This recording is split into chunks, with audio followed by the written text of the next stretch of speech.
Therapists know something you don't. When they leave their office and face their own anxiety, their own overwhelm, their own difficult emotions, they don't use the advice they give clients. They use something else. 10 specific psychological techniques they practice on themselves but rarely teach directly. Not because these techniques are secret, but because they require understanding how your mind actually works, not how you wish it worked. These are the tools therapists rely on personally when facing their own struggles. The tactics that work when everything else fails. This audiobook will teach you exactly how they work, and how to use them on yourself the same way therapists do. Chapter 1. Cognitive Diffusion. Your thoughts aren't facts. You're lying in bed at 2 a.m., and your mind is telling you that everything is falling apart, that you're failing, that tomorrow will be a disaster, that you're not enough. Most people try to fight these thoughts. They argue with them. They try to replace them with positive thoughts. They attempt to prove them wrong with evidence and logic. Therapists do something completely different. They practice cognitive diffusion. Here's what most people don't understand about thoughts. Your brain produces them constantly, automatically, without your conscious control. Thousands of thoughts per day. Many of them are inaccurate, distorted, or completely false. Your brain doesn't fact-check its own output. It just generates thoughts based on patterns, past experiences, fears, and random neural firing. Some thoughts are useful, many are not. But all of them feel true when they're happening. This is the problem. When a thought appears in your mind, you automatically fuse with it. You treat it as reality. I'm a failure doesn't feel like a thought. It feels like a fact, an observation, the truth about who you are. This fusion, this automatic identification with your thoughts gives them enormous power over your emotions and behavior. When you believe I'm a failure, you feel like a failure. You act like a failure. The thought controls you. Therapists recognize this pattern in themselves, and they use cognitive diffusion to break it.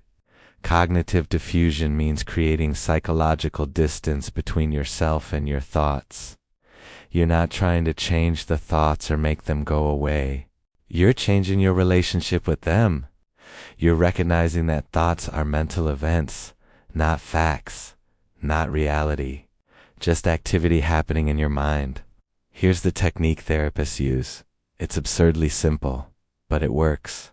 When you notice a distressing thought, and therapists notice them constantly because they're human, you don't engage with the content.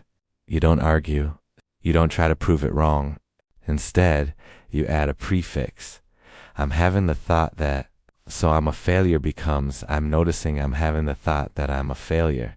This seems like a tiny linguistic shift, but neurologically it's profound. When you think I'm a failure, you're fused with the thought. Your brain processes it as identity, as truth, as who you are. When you think I'm noticing I'm having the thought that I'm a failure, you've activated your observing mind. You've created separation. You're no longer the thought. You're the one observing the thought. This separation changes everything. The thought loses its emotional charge.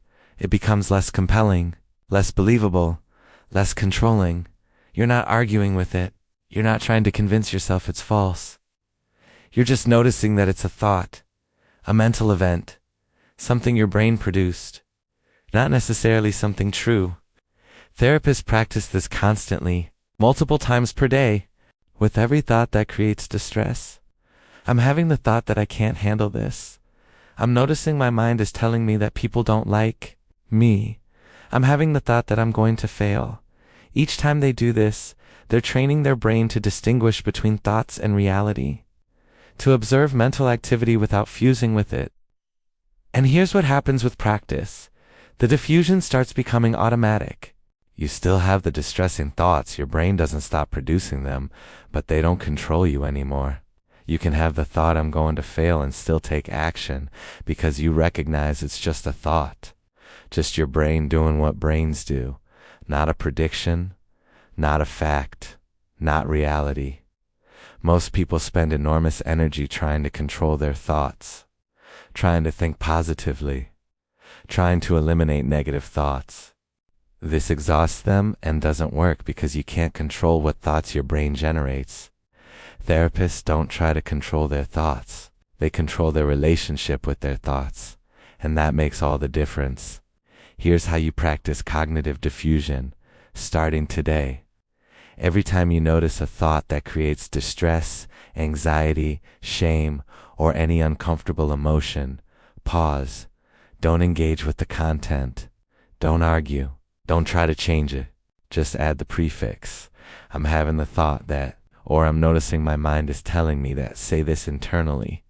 Or write it down if you're journaling. But actually say the full phrase. Then notice what happens to the thought. Notice how it feels different when you're observing it rather than believing it. Do this 10 to 15 times per day. With any thought that creates emotional distress, it takes 5 seconds per thought, less than 2 minutes total per day. Within 2 weeks of consistent practice, you'll notice the diffusion response starting to happen automatically. You'll have a distressing thought and immediately recognize that's just a thought, without having to deliberately practice the technique. Within 30 days, your relationship with your thoughts will have fundamentally changed. You'll still have negative thoughts, but they won't control you the way they used to, because you'll recognize them for what they are: mental events, not reality. This is what therapists do. This is how they maintain psychological flexibility when their own minds produce distressing thoughts. They don't have fewer negative thoughts than anyone else. They just have a different relationship with them. Thoughts aren't facts. They're just thoughts. And when you can observe them without fusing with them, they lose their power to control your emotions and behavior. Practice this today, every day, and watch how your mental experience transforms when you stop believing everything you think. Chapter 2. Opposite action. Acting against your emotion. Anxiety is screaming at you to avoid the situation. Depression is telling you to stay in bed. Anger is demanding that you lash out. Your emotions have very clear instructions about what you should do. Therapists do the opposite.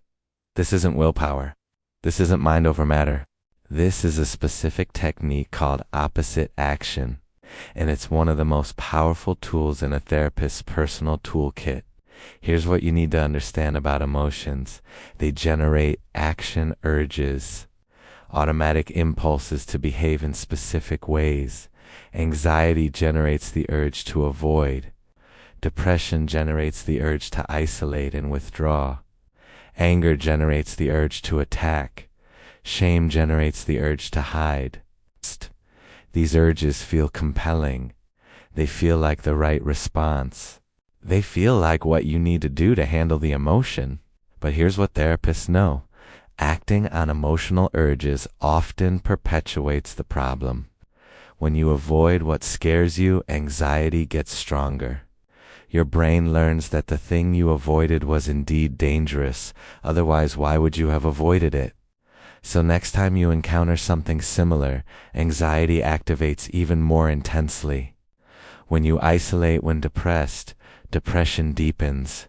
Isolation removes the exact things that could help social connection, activity, engagement. Depression tells you that you don't have the energy to connect. But isolation drains the energy you do have. When you attack when angry, anger intensifies. The attack creates consequences, damaged relationships, escalated conflicts, regret. These consequences create more anger. The cycle reinforces itself. Emotional urges feel like solutions, but they are often the problem. Opposite action breaks this cycle. When the emotion is telling you to do one thing, you deliberately do the opposite. Anxiety says avoid, you approach. Depression says isolate, you connect. Anger says attack, you step back and de-escalate. Shame says hide. You expose yourself gradually.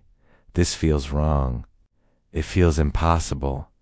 The emotion is screaming that this is the worst possible thing you could do. But therapists have learned through their own practice that opposite action is exactly what weakens the emotion over time. Let me be clear about what opposite action is not. It's not forcing yourself to do things that will genuinely harm you. It's not overriding legitimate fear of real danger. It's not ignoring emotions that contain valid information. There's a decision tree therapists use to determine when opposite action is appropriate. Use opposite action when the emotion is disproportionate to the situation, when acting on the emotion will make things worse long term, or when the emotion is based on distorted thinking rather than current reality. Don't use opposite action when the emotion is proportionate and contains valid information about a real threat or boundary violation that requires protective action. For example, anxiety about public speaking when you're fully prepared and the stakes are low, that's disproportionate anxiety. Opposite action applies. You present despite the anxiety.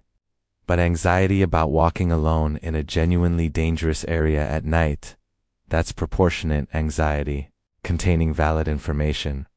Opposite action doesn't apply. You listen to the fear and take a different route. The key is learning to distinguish between emotions that are protecting you from real current danger versus emotions that are overreacting based on past experiences or distorted thinking. When therapists feel anxiety about situations they know intellectually are safe, they use opposite action. They approach what anxiety is telling them to avoid. This doesn't feel good. Opposite action isn't comfortable. It's deliberately doing what your nervous system is screaming at you not to do. But here's what happens. When you approach what anxiety told you to avoid, and nothing terrible happens, your brain recalibrates. It updates its threat assessment. The thing you were avoiding isn't as dangerous as anxiety claimed. Next time, anxiety activates less intensely. This is exposure. This is how anxiety disorders are treated professionally. But therapists use this principle on themselves for everyday anxieties. When depression tells a therapist to cancel plans and stay home, they recognize this urge. And they go anyway, not because they feel like it, but because they know that following the isolation urge will make depression worse. They show up to the social event feeling terrible. They engage even though it feels like moving through mud. And often, not always, but often the engagement itself lifts the depression slightly. Even when it doesn't, they've prevented the worsening that isolation would have caused. When anger tells a therapist to send that email immediately, to confront aggressively, to attack, they recognize the urge, and they step back. They delay. They de-escalate, not because they don't feel the anger, but because they know that acting on it will create consequences they'll regret. They sit with the anger. They let it peak and pass. And when they do address the situation, they do it from a calmer state where they can communicate effectively instead of attacking destructively. This is the practice. Notice the emotional urge. Identify what the emotion is telling you to do. Ask yourself, is this emotion proportionate? Is acting on it going to help or hurt long term? If the emotion is disproportionate and acting on it will hurt, do the opposite, deliberately, consciously, while fully feeling the emotion. You don't wait until the emotion goes away. You act while it's still present. That's the point. You're teaching your brain that you can tolerate the emotion without obeying it. Start small. You don't have to use opposite action on your biggest fears or deepest depression immediately. Start with mild emotions where the stakes are low. Mild anxiety about making a phone call. Make the call despite the anxiety. Mild urge to cancel plans. Go despite not feeling like it. Mild irritation telling you to make a sarcastic comment. Stay quiet instead. Each small opposite action builds confidence. You learn experientially that you can act against emotional urges and survive. That the catastrophe the emotion predicted doesn't happen. As you build confidence with small opposite actions, you can apply it to larger emotions. But the principle stays the same. Identify the urge, determine if it's helpful or harmful, and if it's harmful, do the opposite. Opposite action isn't easy, but it works. Therapists use it on themselves constantly, And it's one of the most effective ways to break the cycles that keep you stuck in anxiety, depression, and anger. Your emotions will tell you what to do. Sometimes they're right, often they're not. Learn to distinguish. And when they're wrong, do the opposite. Chapter 3. Containment Visualization. Boxing difficult feelings temporarily. It's 9 a.m. You're about to walk into an important meeting, and suddenly you're flooded with emotion. Grief from something that happened last week. Anger from an unresolved conflict. Anxiety about something completely unrelated to this meeting. You need to function. You need to be present. But the emotion is overwhelming and demanding attention right now. Most people try to suppress it, push it down, ignore it, pretend it's not there. This works temporarily, but creates problems later. The emotion doesn't go away. It just builds pressure until it explodes at an inconvenient time. Therapists use a different approach, containment visualization. Here's what you need to understand. Not every emotion needs to be processed immediately. Some emotions arise at times when processing them isn't possible or appropriate. You're at work, you're caring for children, you're in public, you're in the middle of something that requires your full attention. Processing deep emotion right now isn't viable, but suppression doesn't work. When you suppress, you're telling yourself this emotion is bad. I shouldn't be feeling this. I need to make it go away. This creates shame about the emotion and internal conflict that actually intensifies it. Containment is different from suppression. Containment acknowledges the emotion, honors its presence, but sets it aside temporarily until you have appropriate time and space to process it fully. This is what therapists do when difficult emotions arise during inconvenient times, and they do it through a specific visualization protocol. Here's how it works. When you notice an emotion that you can't process right now, you don't fight it. You acknowledge it directly. I notice I'm feeling emotion. This is real. This matters. And I will attend to this later. Then you visualize a container. The specific container doesn't matter.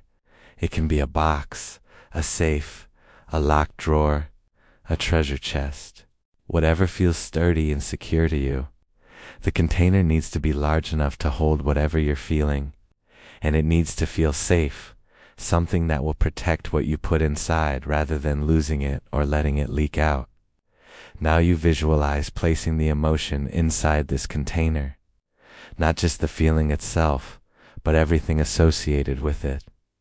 The thoughts, the memories, the physical sensations in your body, the urges to act. You gather all of it and place it carefully into the container. You're not throwing it away. You're not burying it. You're deliberately setting it aside for safekeeping.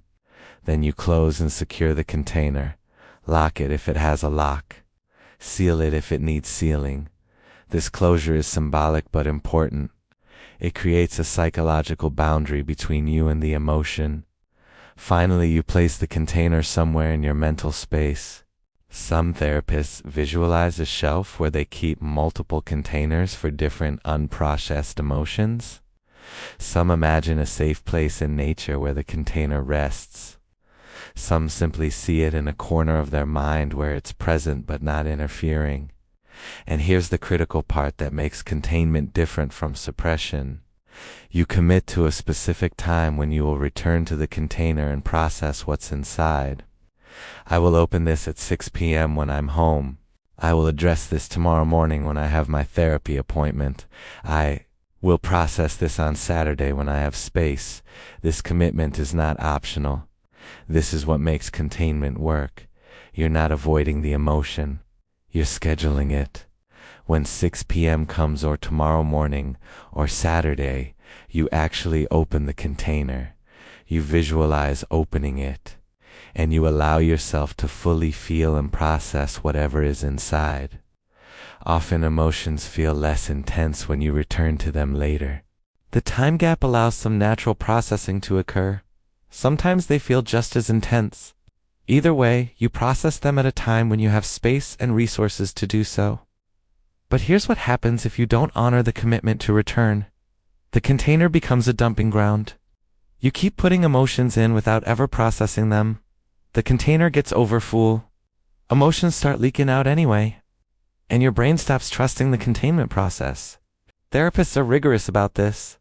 They contain emotions during work hours, and they have specific times when they open containers and process what's inside. Therapy appointments, supervision sessions, journaling time, conversations with trusted people. The containment and return cycle maintains the effectiveness of the technique. Let me be clear about when to use containment. This is for emotions that arise at inconvenient times, but don't indicate immediate crisis. Grief that surfaces during a meeting. Relationship anger that comes up while you're working. Anxiety about the future that hits while you're with your children. This is not for emotions that indicate current emergency or immediate danger. If you're in a situation that's actively harmful right now, the emotion is telling you something that needs immediate attention. Don't contain it. Act on it. Containment is also not for chronic avoidance. If you find yourself containing the same emotion repeatedly without ever processing it, you're using containment as avoidance. The point is to create time and space for processing, not to permanently avoid processing. Here's how to practice containment visualization. The next time you feel a strong emotion at an inconvenient time, pause for 30 seconds. Acknowledge the emotion. Visualize your container. Place the emotion and everything associated with it inside. Close and secure the container. Place it mentally where it won't interfere. Commit to a specific time to return to it. Then return your attention to what you need to be present for. The emotion is safely contained. It's not gone. It's waiting. And you will address it when you have space to do so properly. When the scheduled time arrives, keep your commitment. Open the container. Allow yourself to fully feel and process what's inside. Journal about it. Talk to someone about it. Cry if you need to. Move through it completely. This is how therapists manage the reality that emotions don't arise on convenient schedules. They feel everything eventually, but they don't let untimely emotions derail their ability to function when functioning is necessary. Containment isn't suppression, it's strategic emotional scheduling. And when used correctly, it gives you control over when you process difficult emotions without losing the emotions entirely or letting them control you. Practice this. Build your container. Use it when needed. Honor your commitments to return. And you'll have the same tool therapists use to manage overwhelming emotions that arise at impossible times. Chapter 4. Parts Work Dialogue. Internal Family System Self-Practice. You want to exercise, but you also want to sleep in. You want to have the difficult conversation, but you're terrified of conflict. You want to work on your goals, but you're exhausted and need rest. These aren't just conflicting desires. These are different parts of you, and they're in conflict. Most people try to force one part to win and the other to shut up. They use willpower to override the part that wants to sleep in, or they give in to the exhausted part and abandon their goals entirely. Therapists do something completely different. They facilitate a dialogue between the conflicting parts. This is internal family systems therapy, IFS. And while it's typically practiced in therapy sessions with a trained therapist, many therapists use simplified versions of this approach on themselves when they experience internal conflict. Here's the foundational insight of IFS. Your mind isn't a unified whole. It's a system of different parts. Each part has its own perspective, its own needs, its own protective strategies. The part of you that wants to work hard and achieve. The part that's exhausted and needs rest. The part that craves connection. The part that's terrified of vulnerability. The part that wants to be disciplined. The part that wants comfort and ease. These parts often want contradictory things.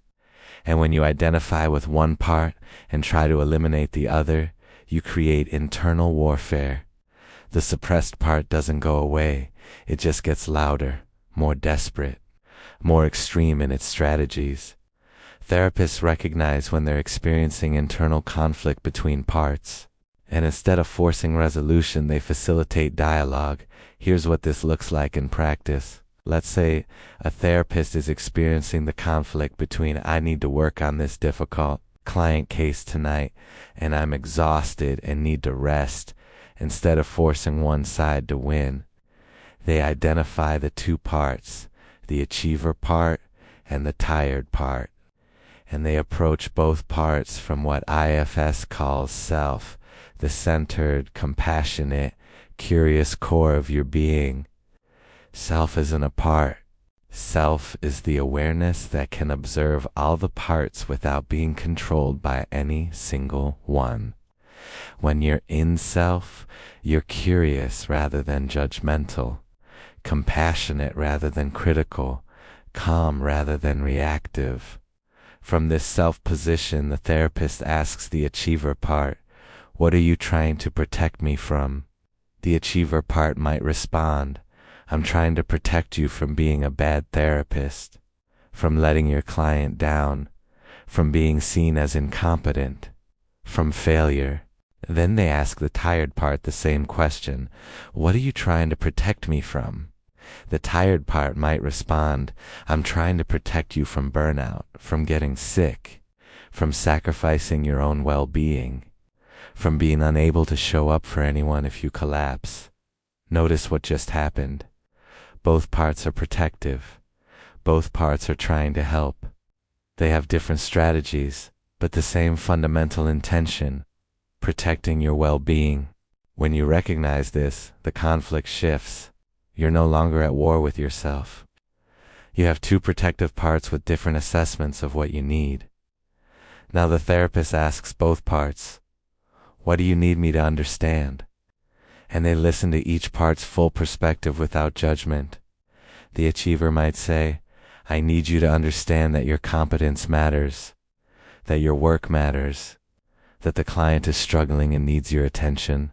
The tired part might say, "I need you to understand that you can't help anyone if you're depleted, that rest isn't optional, that you're a human, not a machine. Both perspectives are valid, both contain truth." And when you listen to both with compassion, a solution often emerges that honors both parts. Maybe the solution is, work for 30 minutes on what's truly urgent tonight, then rest. Or rest tonight and wake up early to work fresh. Or trust that the client will be okay with what you've already done and rest completely. The specific solution matters less than the process. You're no longer forcing one part to dominate. You're finding a solution that respects both parts' protective intentions. Here's why this works when forcing doesn't. When you try to override a part through willpower, that part feels threatened. It escalates its strategy to make sure it's heard. It gets louder, more insistent, more disruptive. But when you listen to a part with genuine curiosity and compassion, it relaxes. It feels heard. It trusts that its concerns are being taken seriously. And when a part trusts that self is listening, it's willing to be flexible about its strategies. The achiever part doesn't actually need you to work until midnight every night. It needs you to be competent and avoid failure. When it trusts that you're taking its concerns seriously and finding a way to be competent while also resting, it can relax its extreme demands. The tired part doesn't actually need you to never work. It needs you to not sacrifice your health. When it trusts that you're prioritizing well-being and won't push past collapse, it can relax its resistance to all work. This is the magic of parts work. You're not eliminating parts. You're helping them work together instead of against each other. Therapists use this constantly with themselves. When they notice internal conflict, they pause. They identify the conflicting parts. They step into self-curious, compassionate, calm. They ask each part what it's protecting them from and what it needs them to understand. They listen without judgment. And they find solutions that honor all parts' protective intentions. You can do the same. Here's the protocol.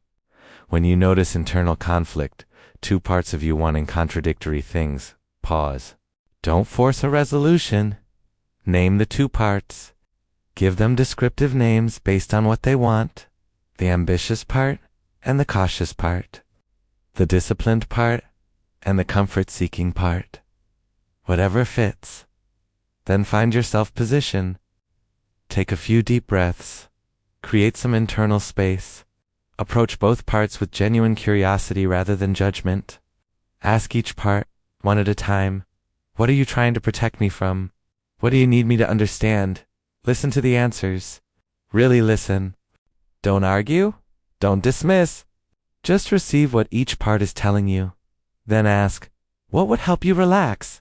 What would you need to trust that I'm taking your concerns seriously? Often, parts just need to be heard. Sometimes they need specific reassurances or action steps. Listen to what they need. Then find a solution that honors both parts. Not compromise where both parts lose something. Integration where both parts get what they actually need. This takes practice.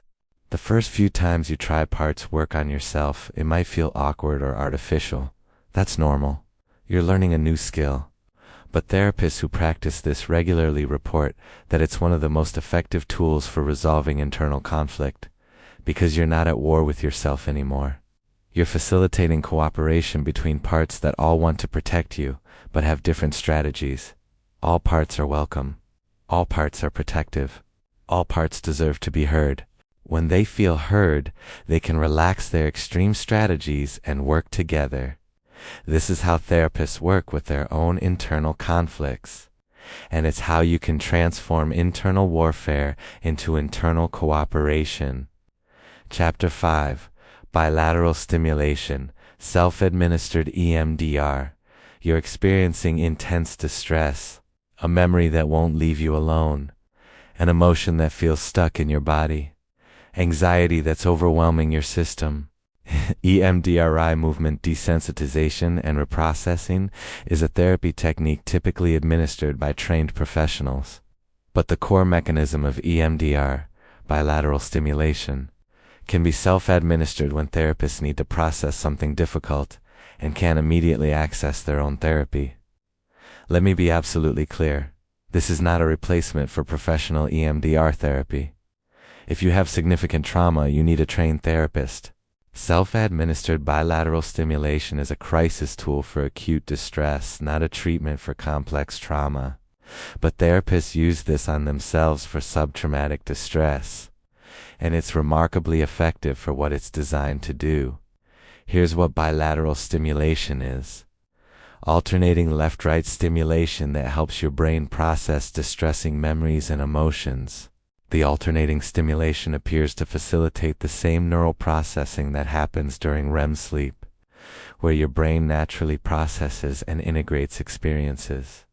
In professional EMDR, this is typically done through guided eye movements while recalling traumatic material. But bilateral stimulation can be achieved through other methods that don't require a therapist present. The most common self-administered technique is the butterfly hug. Cross your arms over your chest, hands on opposite shoulders. Then alternately tap your left shoulder with your right hand, then your right shoulder with your left hand. Left, right, in a slow, steady rhythm. While doing this tapping, you bring to mind whatever is distressing you. The memory, the emotion, the thought. You don't try to change it or analyze it. You just hold it in your awareness while maintaining the bilateral tapping. Do this for 20 to 30 seconds. Then pause. Take a breath. Notice what's shifted. Often the emotional intensity has decreased, or a new perspective has emerged, or the memory feels more distant. If distress is still high, do another round. 20 to 30 seconds of bilateral tapping while holding the distressing material in awareness. Pause again. Notice the shift. Most people experience noticeable reduction in distress after 2 to 4 rounds. The memory or emotion doesn't disappear, but it feels more processed, more integrated, less overwhelming. Other bilateral stimulation methods therapists use: alternating knee taps while sitting. Tap left knee with left hand, then right knee with right hand, alternating in steady rhythm. Walking while consciously focusing on the alternating sensation of left foot, right foot, left foot, Right foot. Bilateral audio alternating tones in left and right ears, available through various apps. The specific method matters less than the bilateral nature. Your brain needs alternating left-right stimulation while processing the distressing material. Here's what therapists know about when to use self-administered bilateral stimulation. This is for acute distress that needs processing right now. Not for chronic issues. Not for complex trauma. For the overwhelming emotion or intrusive memory that's disrupting your ability to function in this moment. Examples of appropriate use. You had a difficult interaction that's replaying in your mind and creating intense emotion. You're experiencing anticipatory anxiety about something happening tomorrow. You're stuck in rumination about a mistake you made. You received feedback that triggered shame, and you can't move past it. These are situations where the distress is intense, but the content isn't severe trauma. Self-administered bilateral stimulation can help process these experiences and reduce their emotional charge. But there are critical safety protocols therapists follow, and you must follow these too. Never use bilateral stimulation while driving, operating machinery, or in any situation requiring full attention. The processing can be emotionally intense and temporarily disorienting. Always start and end with grounding. Before you begin, use a grounding technique. Notice your feet on the floor, your breath, your physical surroundings. After you finish, ground again. Make sure you're fully present before moving on with your day. If distress increases rather than decreases after 2 rounds, stop. This is a sign the material is too intense for self-processing and requires professional support. Use a different technique from this audiobook instead. Never use bilateral stimulation for severe trauma, abuse, or experiences that create overwhelming distress. These require professional EMDR therapy with a trained trauma therapist who can provide appropriate safety and support. Schedule processing time. Don't try to do this in the 5 minutes between meetings. Make sure you have 30 to 60 minutes of uninterrupted time in a safe environment, where you can fully process whatever comes up. Here's what the complete protocol looks like. Ground yourself. Notice your physical surroundings. Take several deep breaths. Make sure you're in a safe environment with time to process. Identify the specific distressing material you want to process. A memory, an emotion, a thought. Be specific. Begin bilateral stimulation. Butterfly hug, knee taps, walking, or audio. Maintain steady, rhythmic alternating stimulation. While maintaining the bilateral stimulation, bring the distressing material into your awareness. Don't try to change it. Just notice it. Hold it gently in your mind. Continue for 20 to 30 seconds. Then pause. Take a breath. Notice what's shifted. Notice any changes in emotional intensity, physical sensation, or perspective. If you need more processing, do another round. 20 to 30 seconds of bilateral stimulation while holding the material. Pause. Notice the shift. After 2 to 4 rounds, ground yourself again.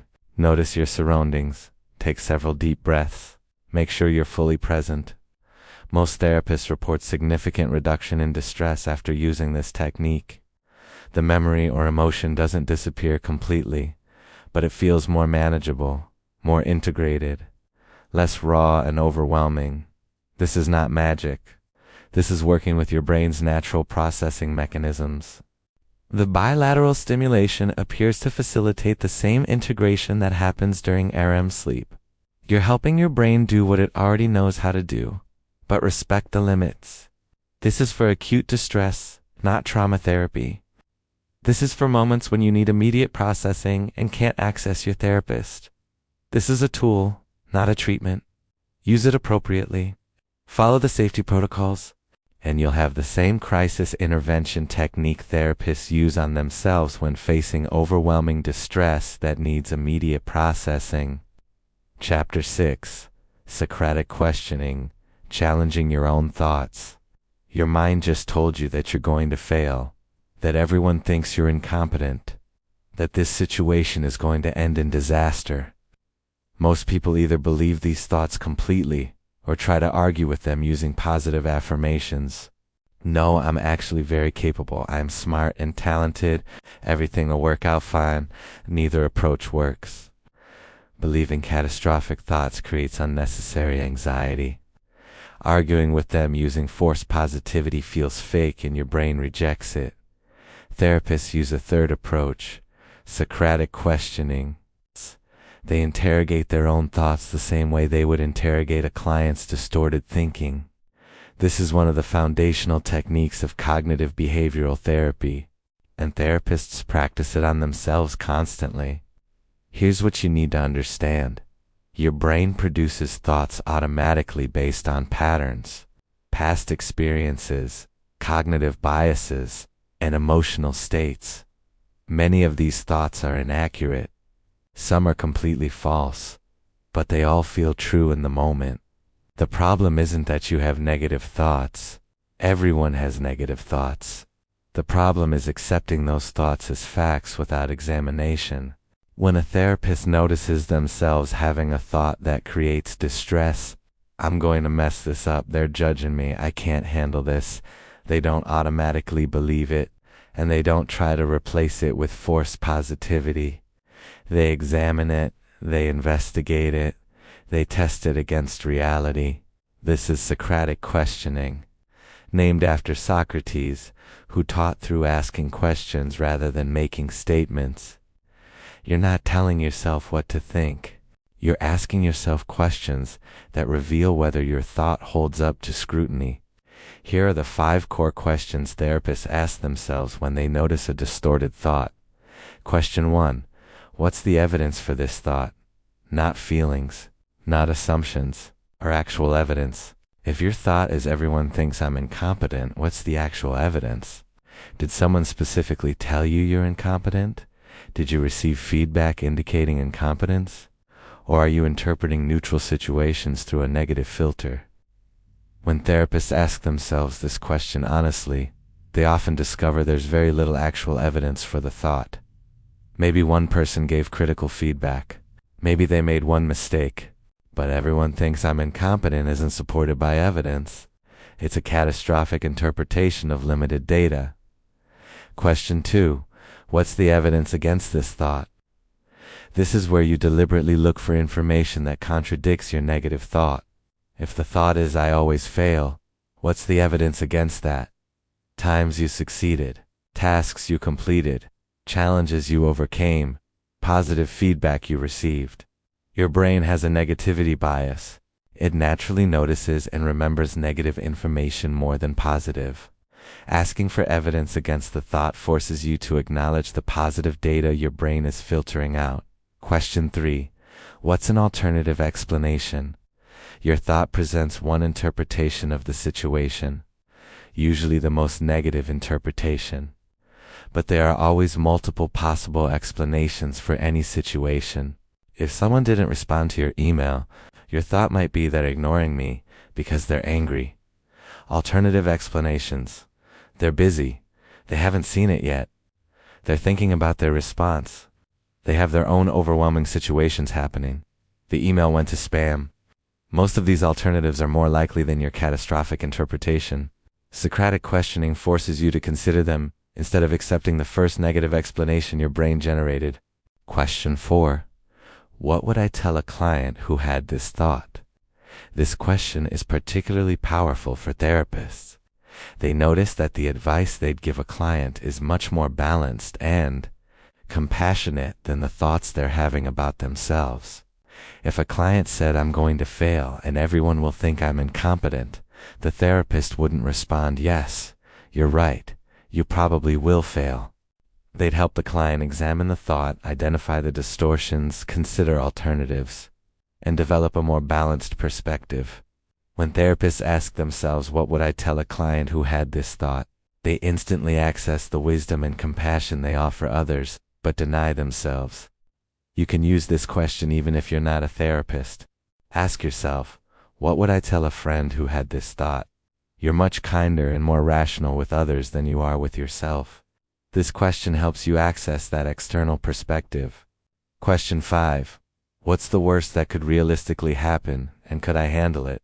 Catastrophic thoughts often involve predictions of unbearable outcomes. If I fail this presentation, my career is over. If they reject me, I'll never recover. If I try and fail, I'll be destroyed. This question breaks down the catastrophe into realistic components. What's actually the worst realistic outcome? Not the absolute worst your anxiety can imagine. The worst that would realistically happen. You might give a bad presentation. That would be uncomfortable. You might feel embarrassed. You might receive critical feedback. These outcomes aren't pleasant. But are they unbearable? Could you handle them? When therapists walk through this question honestly, they usually discover that even the worst realistic outcome is handleable. Uncomfortable, yes, but survivable. Not the end of the world their anxiety is predicting. Here's how therapists practice Socratic questioning on themselves. When you notice a thought that creates distress, write it down.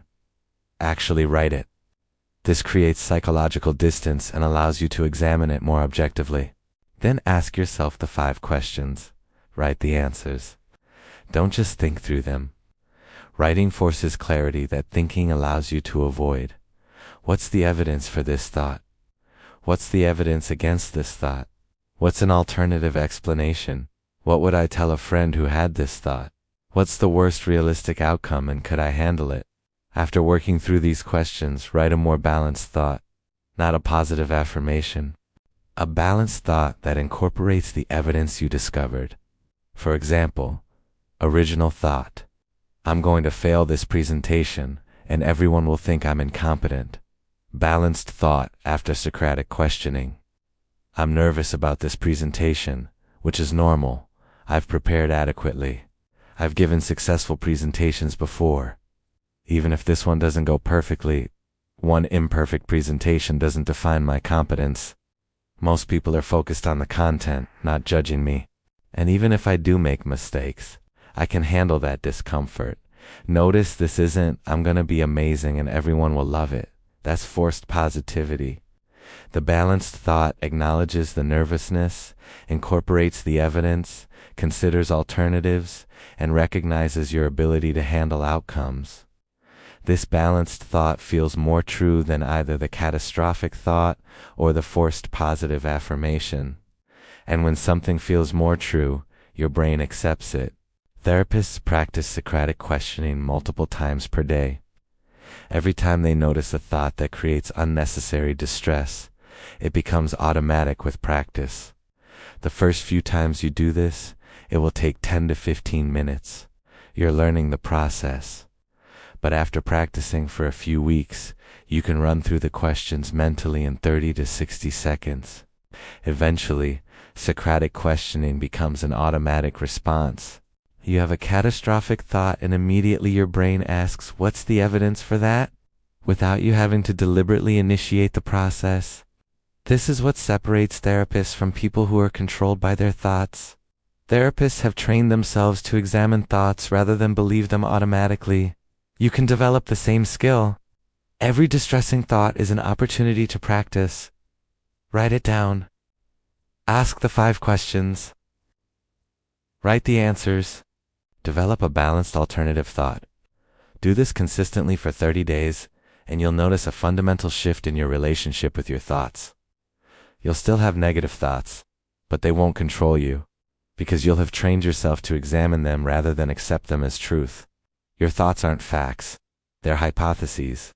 And Socratic questioning is how you test those hypotheses against reality. Most of them don't hold up. And discovering that through your own examination is far more powerful than someone telling you to think positively. Question your thoughts, examine the evidence, consider alternatives, and watch how many of your catastrophic thoughts dissolve under scrutiny. Chapter 7. Emotion surfing. Riding waves without acting. The emotion hits you like a freight train. Overwhelming anger, crushing sadness, panic. The intensity is unbearable. Your entire system is screaming that you need to do something right now to make this stop.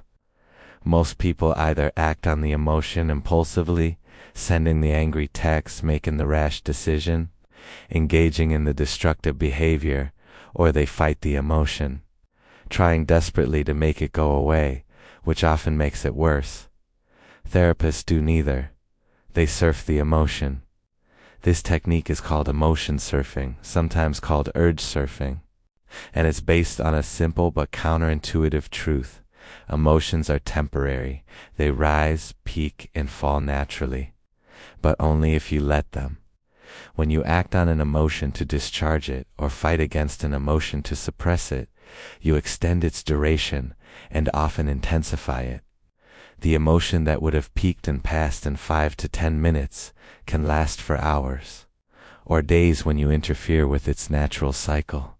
Therapists have learned through their own practice that the fastest way through an intense emotion is to not interfere with it at all, to observe it, to allow it, to surf it like a wave. Here's what most people don't understand about emotions. They feel unbearable, but they're not. The intensity creates the illusion that the emotion will last forever or destroy you if you don't do something about it immediately. Neither is true. Emotions are time-limited physiological processes. They're waves of neurochemical activity, autonomic nervous system arousal, and physical sensation. They follow a predictable pattern: rise, peak, fall. The peak, the moment of maximum intensity, typically lasts between 3 and 10 minutes, not hours, not days, minutes. But people don't experience this natural decline because they interfere. They act on the emotion before it peaks, which provides temporary relief but reinforces the pattern. Or they fight the emotion, which creates secondary distress about having the emotion extending its duration. Emotion surfing means doing nothing, observing the emotion without acting on it or fighting against it, letting it rise, peak, and fall naturally while you maintain your position as the observer. Here's what this looks like in practice. A therapist feels a wave of intense anxiety. The urge is overwhelming. Avoid the situation. Call someone for reassurance. Engage in a safety behavior. Do something to make the anxiety stop. Instead of acting on these urges, the therapist notices, I'm experiencing intense anxiety right now. Then they shift attention to the physical sensations. Where is the anxiety in your body? For most people, anxiety shows up as chest tightness, rapid heartbeat, shallow breathing, tension in the shoulders, churning in the stomach. The therapist observes these sensations without trying to change them. I notice my chest feels tight. My heart is beating rapidly. My breath is shallow. Pure observation. No judgment. No trying to fix it. Then they imagine the emotion as a wave. They're a surfer standing on a board. The wave is approaching. It's going to lift them up. They're going to ride it. They don't try to stop the wave. They don't jump off the board. They maintain their balance and let the wave carry them. While surfing, they track the intensity. On a scale of 0 to 10, how intense is this emotion right now? 7, now 8, now 9. Peak intensity. And here's what happens. The peak doesn't last. Within 2 to 3 minutes, the intensity starts declining. 9 becomes 8. 8 becomes 7. 7 becomes 6. The therapist continues observing, continues breathing, continues surfing. The wave is falling now. The intensity continues declining. 6 becomes 5. 5 becomes 4. Within 5 to 10 minutes from the initial surge, the emotion has passed through its complete cycle. The intensity is now manageable. The urge to act has diminished.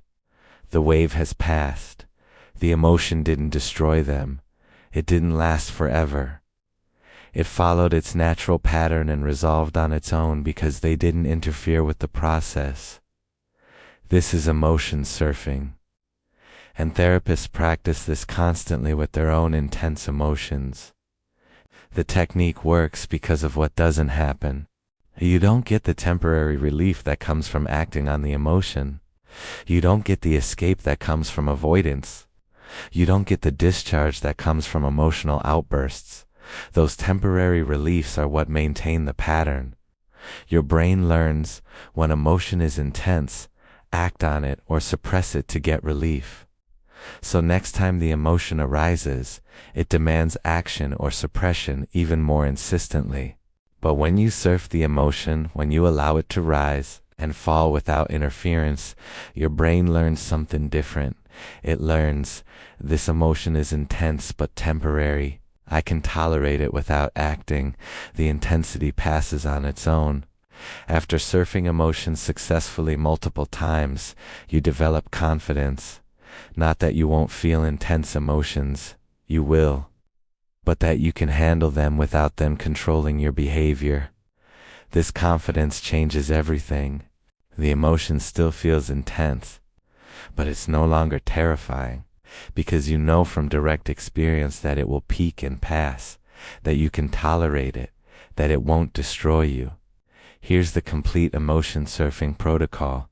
When you notice an intense emotion arising, resist the immediate urge to act on it or suppress it. Instead, name it. I'm experiencing intense anger, sadness, anxiety, shame. Shift attention to physical sensations. Where do you feel this emotion in your body? Describe the sensations without judgment. Tightness, pressure, heat, churning, tension. Just notice. Imagine the emotion as a wave and yourself as a surfer. The wave is approaching. You're going to ride it without jumping off the board or trying to stop the wave. Begin tracking intensity. On a scale of 0 to 10, rate the current intensity. Update the rating every 30 seconds. Watch it rise. Notice when it peaks. Observe it falling. Breathe normally throughout. Don't try to force deep breaths or change your breathing. Just maintain normal breathing while you observe. Remind yourself of the truth. This will peak and then decrease. I don't need to do anything. Just observe. Just surf. Continue for as long as the wave lasts. Usually 5 to 10 minutes. Sometimes longer for particularly intense emotions, but always time limited. After the wave passes, notice that you survived. The emotion didn't destroy you. It passed naturally. You handled it without acting on it or fighting it. The first time you surf an emotion successfully, you prove to yourself that it's possible.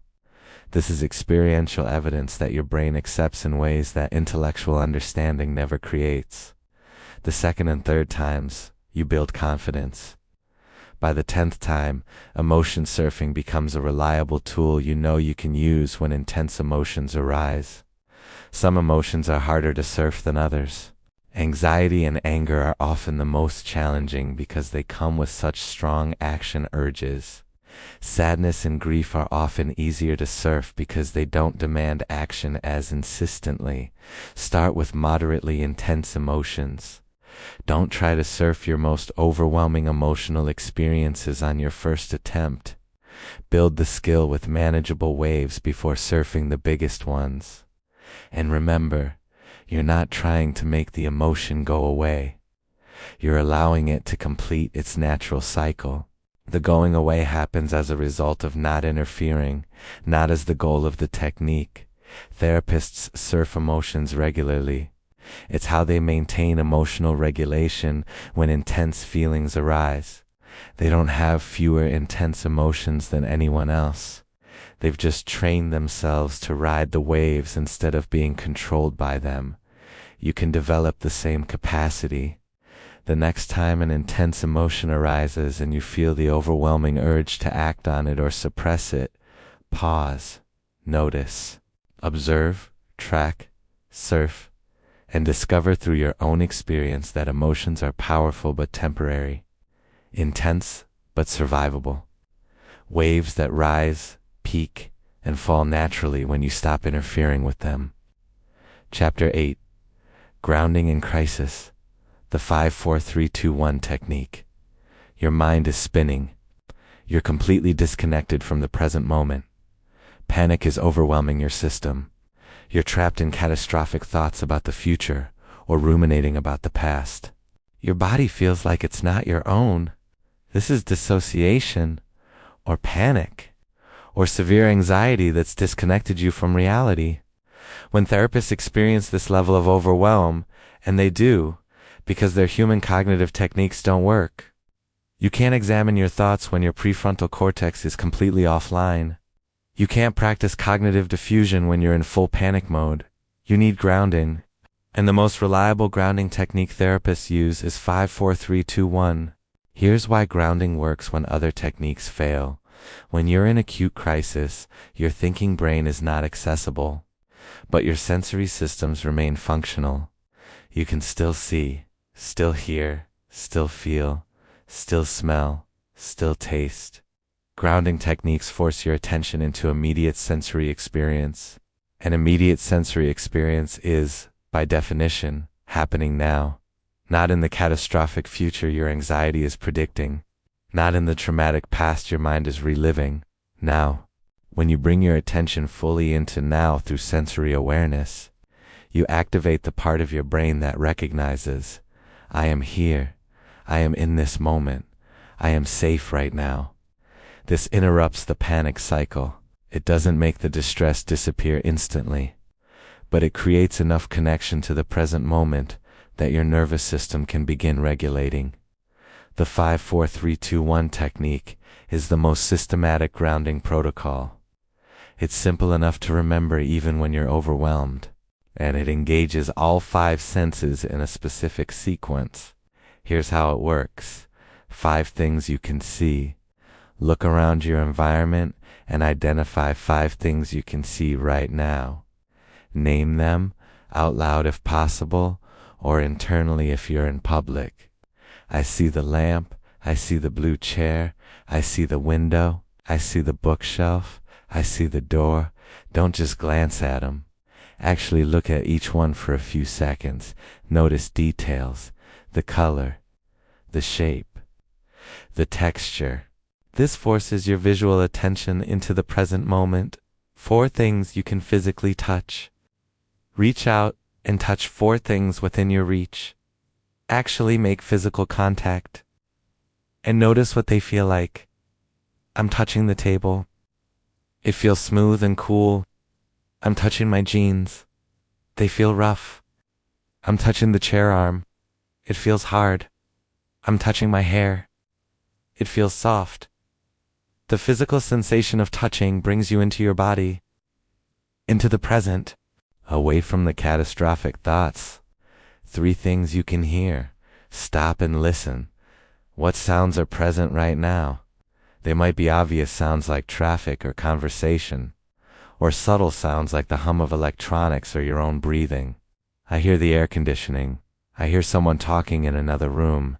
I hear my own breath. Focus fully on each sound for a few seconds. Notice it completely. This engages your auditory attention in the present moment. 2 things you can smell. This is often the hardest one because you might not smell anything obvious. That's okay. You can think of 2 smells you like instead of smells that are currently present. I smell coffee from earlier. I smell the soap on my hands. Or I'm thinking of the smell of rain. I'm thinking of the smell of fresh bread. Engaging the olfactory system, even through memory, creates another point of connection to present awareness. 1 thing you can taste. Again, you might not taste anything currently. You can describe your current taste or think of a taste you enjoy. I taste the mint from my toothpaste earlier, or I'm thinking of the taste of chocolate. By the time you've completed this sequence, 5 things seen, 4 things touched, 3 things heard, 2 things smelled, 1 thing tasted, you forced your attention through all 5 senses into the present moment. Your attention can't be in catastrophic future thoughts and in present sensory experience simultaneously. The grounding technique interrupts the crisis spiral by anchoring you in now. Therapists practice 5-4-3-2-1 when they're experiencing panic attacks, severe anxiety, dissociation, or any overwhelming emotional state that disconnects them from present reality. It works because it's mechanical. You don't have to feel calm to do it. You don't have to believe it will work. You just have to execute the steps. Count down. Engage each sense. Your nervous system responds to the sensory anchoring regardless of whether you believe in the technique. Here's what to know about using 5-4-3-2-1 effectively. Do it slowly. Don't rush through the sequence. Take your time with each sensory item. The goal isn't to finish quickly. The goal is to anchor fully in present sensory experience. Say things out loud when possible. Vocalization creates stronger neural activation than silent internal naming. If you're in public and can't speak out loud, that's fine. But when you're alone, actually say each item out loud. Use it preventively. Don't wait until you're in full crisis to practice this technique. Practice it when you're only moderately anxious. Practice it when you're calm. Build the neural pathway so it's accessible when you need it most. Repeat if necessary. One round of 5, 4, 3, 2, 1 might not completely resolve severe panic. That's okay. Do another round, and another if needed. Each round brings you more fully into the present. Combine with slow breathing after grounding. Once you've completed 5, 4, 3, 2, 1 and you're more present, add slow breathing. Breathe in for 4 counts, out for 6 counts. The longer exhale activates your parasympathetic nervous system and continues the calming process. Some therapists modify the sequence. Instead of 5, 4, 3, 2, 1, they use 5, 5, 5, 5, 5 things for each sense. Or they repeat the sequence multiple times. The specific numbers matter less than the principle, systematic engagement of all sensory systems to anchor in present moment. What grounding doesn't do, it doesn't solve the problem causing the crisis. It doesn't eliminate the stressor. It doesn't make everything okay. What grounding does do, it interrupts the acute crisis response. It brings you back to the present. It gives you enough regulation that you can then use other techniques or problem solve or seek support. Grounding is a crisis intervention, not a solution. But when you're in acute crisis intervention is exactly what you need. Therapists rely on this technique because it works when they're too overwhelmed for anything else to work. When they can't think clearly, can't reason with their thoughts, can't access their therapeutic skills. 5 things you can see, 4 things you can touch, 3 things you can hear, 2 things you can smell, 1 thing you can taste. This sequence has brought countless therapists back from panic attacks, dissociative episodes, and overwhelming anxiety. It can do the same for you. Practice it now, even if you're calm. Go through the sequence, build the pathway, so when you need it, when you're in crisis, it's already familiar, already accessible, already proven to work. Your senses are always available, and your senses are always in the present moment. Use them to bring yourself back when your mind has carried you away into catastrophe or overwhelm. Ground yourself. Come back to now. And from now, you can access the other tools you need. Chapter 9. Compassionate Self-Talk. Speaking to yourself as a client. You just made a mistake. And the voice in your head is brutal. How could you be so stupid? You should know better. You're such a failure. Everyone else can handle this. What's wrong with you? This is how you talk to yourself. Harsh, critical, unforgiving, demanding. Now imagine a client came to you or a friend came to you and told you about making this same mistake. Would you say to them, "You're so stupid. You're a failure. What's wrong with you?" Of course not. You'd be kind, understanding, compassionate. You'd normalize the mistake. Remind them they're human. Help them learn from it without shame. Therapists notice this massive gap between how they speak to others and how they speak to themselves. And they deliberately practice closing that gap through compassionate self-talk. This isn't positive affirmations. This isn't forcing yourself to say "I'm amazing" when you feel terrible. This is extending to yourself the same realistic compassion you would offer someone you're trying to help. Here's what therapists understand about harsh self-criticism. It doesn't work. It doesn't motivate improvement. It creates shame. And shame is paralyzing.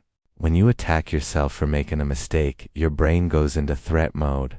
You're being attacked, even though the attack is coming from inside your own head. Threat mode activates defense mechanisms. You rationalize, you avoid, you deny. or you collapse into shame and helplessness. None of these responses lead to learning or growth. They lead to staying stuck. But when you speak to yourself with compassion, realistic, honest compassion, you create psychological safety. And psychological safety is what enables growth. When you feel safe, you can acknowledge mistakes without your identity being threatened. You can look clearly at what went wrong. You can make changes. You can try again. This is what therapists have learned through their own practice. Harsh self-criticism keeps them stuck. Compassionate self-talk helps them grow. Here's how they practice this. When a therapist notices harsh self-talk, and they notice it constantly because that's the brain's default, they pause. They catch the critical voice. Then they ask, would I say this to a client who made this mistake? Would I say this to a friend who was struggling with this? The answer is always no. Because therapists know that harsh criticism doesn't help clients. It damages them. It creates resistance and shame. So then they ask, what would I say to a client in this situation? And they deliberately rephrase their internal dialogue to match the tone, kindness, and understanding they would offer a client. Let's make this concrete. Say a therapist forgot an important appointment. The harsh self-talk might be, how could you forget? You're so irresponsible. You're a terrible therapist. You're letting people down. You should be able to remember everything. Pause. Would I say this to a client who forgot something important? No. What would I say to a client? You're overwhelmed right now. You're managing a lot. Forgetting things is a sign you're stretching yourself too thin. This mistake doesn't define you. What do you need to do to address this?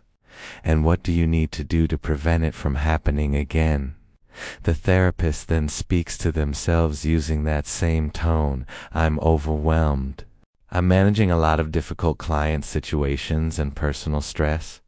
Forgetting this appointment is a sign I'm overextended. This mistake is unfortunate, but it doesn't make me a terrible therapist. I need to apologize, reschedule, and implement a better reminder system. And I need to look at my overall load and see what I can reduce. Notice the difference. The harsh version is attacking. The compassionate version is acknowledging reality, normalizing the struggle, and problem solving. The harsh version creates shame and paralysis. The compassionate version creates motivation and action. This is why compassionate self-talk works. Not because it's being nice to yourself, but because it's being effective with yourself. Here's the critical distinction. Compassionate self-talk is not letting yourself off the hook. It's not excusing bad behavior. It's not avoiding responsibility. It's addressing mistakes and struggles with the same approach that actually helps people change: acknowledgement, understanding, and action-oriented problem-solving. When therapists work with clients, they don't ignore mistakes. They acknowledge them. But they help the client understand the context, learn from what happened, and identify specific changes to make going forward. They do the same with themselves. They acknowledge their mistakes. They understand the context. They identify what needs to change, but they do it from a foundation of compassion rather than attack. Most people fear that if they're kind to themselves, they'll become lazy, complacent, they'll stop trying. They believe harsh self-criticism is what keeps them motivated and accountable. But therapists and research show the opposite. Harsh self-criticism creates shame, and shame creates avoidance, defensiveness, and paralysis. You can't grow from a place of shame. Compassionate self-talk creates psychological safety, and safety creates the conditions where you can acknowledge mistakes honestly, learn from them effectively, and make genuine changes. When you feel attacked, you defend. When you feel safe, you grow. Here's the practice protocol. When you notice harsh self-talk, pause. Actually stop the critical voice. Don't let it run unchecked. Ask yourself, would I say this to someone I'm trying to help? Would I speak this way to a friend who was struggling? When the answer is no, and it almost always is, ask, What would I say to them instead? What tone would I use? What understanding would I offer? What would actually help them? Then speak to yourself using that same language, out loud if you're alone, in writing if that helps. But actually use the compassionate language. Don't just think about using it. This feels awkward at first. Your brain is used to the harsh voice. The compassionate voice feels foreign, fake, weak. It's not. It's actually stronger. Because it's more effective at creating change. Practice this daily. Every single time you catch harsh self-criticism, pause and rephrase. What would I say to a client? Then say that to yourself. After 2 weeks of consistent practice, you'll notice the harsh voice has less power. It still appears, but you automatically counter it with the compassionate version. After 30 days, compassionate self-talk starts becoming your default. You still notice when you're struggling or making mistakes, but your internal response is understanding and problem-solving rather than attack. This is how therapists talk to themselves, not because they're soft on themselves, but because they've learned through professional experience what actually helps people change. And what helps clients change also helps them change. Acknowledgement, understanding, compassion, problem-solving, not attack, not shame, not harsh criticism. Speak to yourself the way you would speak to someone you're trying to help, because you are someone you're trying to help, and compassion is what actually works. Chapter 10. Therapeutic Writing, Structured Journaling Protocols. Therapists write constantly, but not the way most people journal. Most people either don't journal at all, or they journal in a way that reinforces their problems rather than solving them. They vent. They ruminate on paper. They write about their distress without any structure or purpose beyond emotional expression. This type of writing can actually make things worse. Research shows that unstructured emotional venting can increase rumination, reinforce negative thought patterns, and intensify distress rather than processing it. Therapists use structured writing protocols, specific formats designed to process emotions and experiences in ways that create insight, shift perspective, and reduce emotional intensity. These aren't creative writing exercises. These are therapeutic tools, and therapists use them on themselves regularly. There are 3 structured journaling protocols therapists use most frequently. Each serves a different purpose. Each follows a specific format, and each has been studied and shown to create measurable psychological benefit. The first protocol is cognitive restructuring writing. This is the written version of the Socratic questioning we covered earlier. You use this when you're caught in distorted thinking and need to work through it systematically. Here's the format. Situation.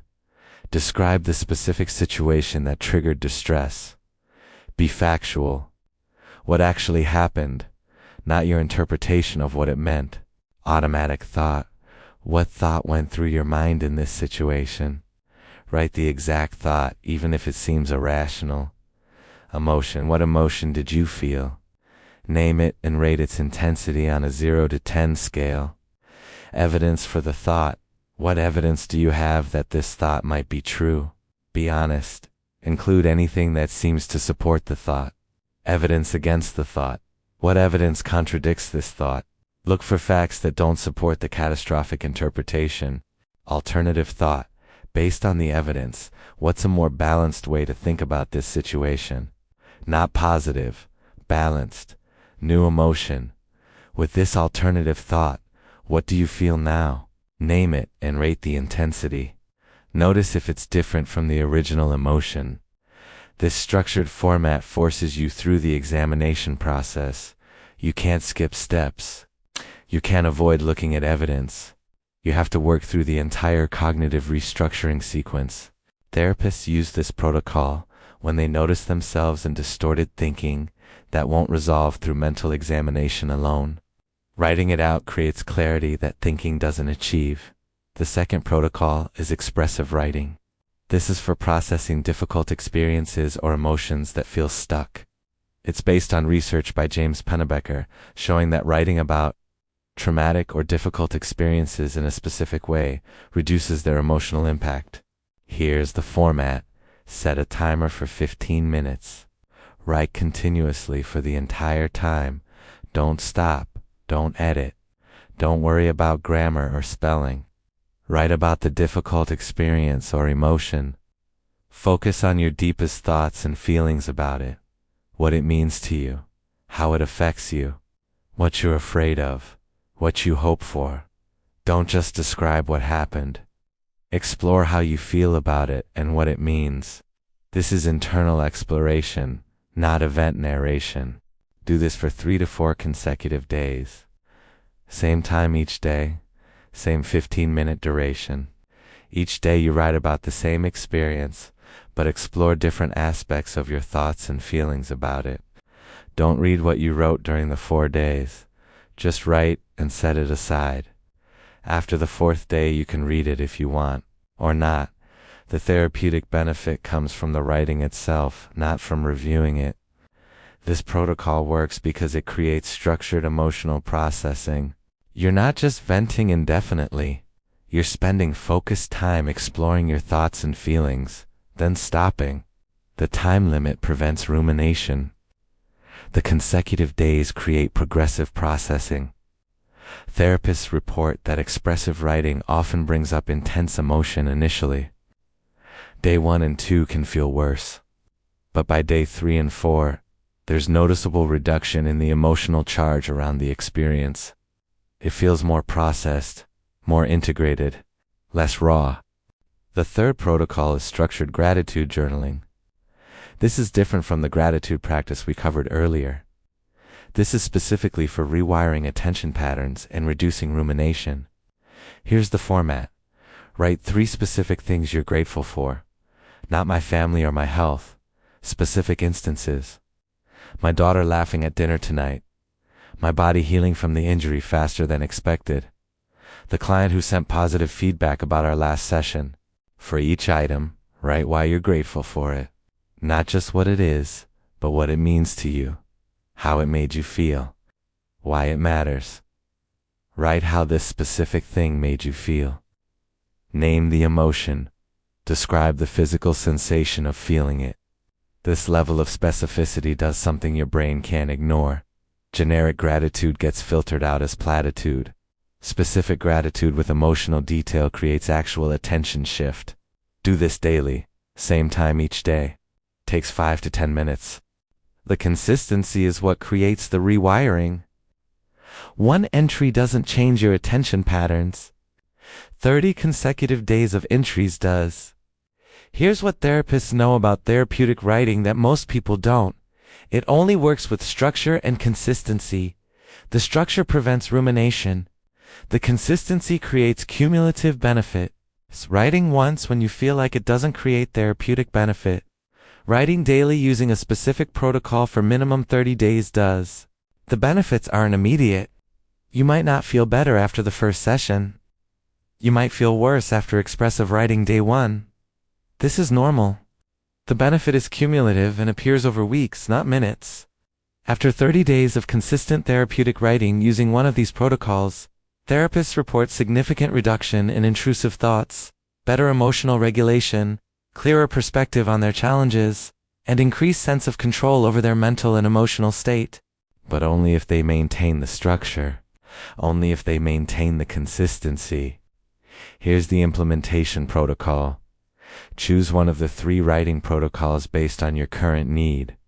Cognitive restructuring for distorted thinking. Expressive writing for stuck emotions around a difficult experience. Gratitude journaling for attention training and rumination reduction. Schedule the writing time, same time every day. Put it in your calendar. Treat it as seriously as a therapy appointment. Set up the environment, quiet space, paper and pen or computer, no distractions. This is focused therapeutic work, not casual journaling. Follow the protocol exactly, don't modify it. Don't skip steps. The structure is what makes it therapeutic rather than just emotional venting. Commit to 30 days minimum. Mark it on your calendar. 30 consecutive days using the protocol. This is the minimum time frame for measurable benefit. After 30 days, evaluate. Has this protocol addressed what you needed it to address? If yes, you can stop or switch to a different protocol for a different issue. If you need more time, continue another 30 days. Therapeutic writing is one of the most powerful self-administered psychological interventions therapists use. It's private, it's accessible, it's free, and it works when done correctly. But it requires discipline. You have to actually do it. You have to follow the structure. You have to maintain consistency. Most people start journaling with enthusiasm and quit after 3 days.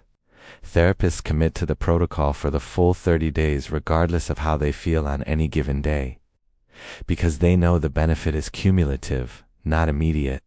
Choose your protocol, schedule your time, follow the structure, maintain consistency for 30 days, and you'll have access to the same self-administered therapeutic tool that therapists use to process their own difficult experiences, challenge their own distorted thinking, and rewire their own attention patterns. Writing isn't just expression. When structured correctly, it's transformation. Therapists don't have magic powers. They have training and psychological techniques they practice on themselves constantly. Cognitive diffusion to separate from distorted thoughts. They recognize thoughts as mental events, not facts, and create distance by prefixing thoughts with, "I'm noticing I'm having the thought that." Opposite action to override destructive emotional urges.